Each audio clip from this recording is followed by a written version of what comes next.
Nat Turner was born and enslaved on October 2nd, 1800. He was born in Southampton County, Virginia, on the plantation of Benjamin Turner. Benjamin, his slave owner, allowed Nat to learn how to read, write, and practice religion.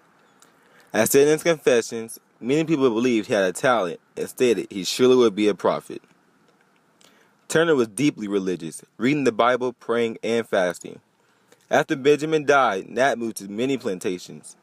When Nat moved to Samuel Turner's plantation, he ran away. After 30 days, he returned because he believed he received a sign from God. As the years went on, in 1825, Turner began to have a vision of a bloody conflict between black and white spirits. 3 years later, he believed he had received another message from God. Within his confessions, he stated, "The Spirit instantly appeared to me and said the serpent was loosened, and Christ had laid down the yoke, and he had borne for the sins of men, and that I should take it on and fight against the serpent." And white slaveholders across the South, it was a shock. A solar eclipse then arrived in February of 1831, so he believed this was the signal that the time has come. On August 21st, 1831, Turner and his supporters began to revolt against white slave owners.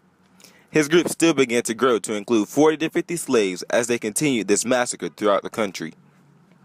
As they killed the slave owners, they secured arms and their horses.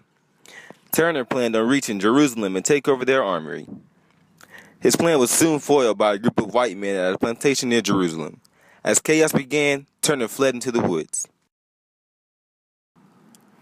Turner was eventually captured on October 30th, 1831. Before he was captured, many white mobs took their revenge on the blacks of Southampton County. Nearly 100 to 200 African Americans were killed. The paranoia shoots off the scale. 50 dead today, how many dead tomorrow?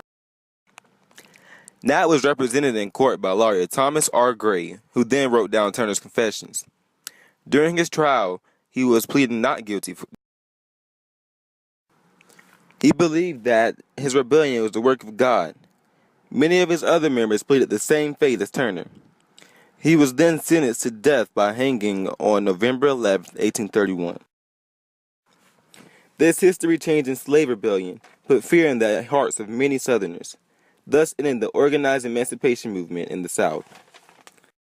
Forget that slavery is protected not only by the slaveholder, not only by the local militia or the state militia, but also by the full force of the military might of the United States of America.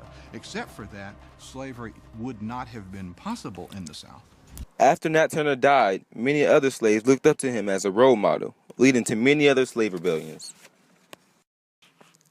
Decades later, on December 18, 1865, the 13th Amendment was then ratified into the Constitution. This ended slavery in the United States.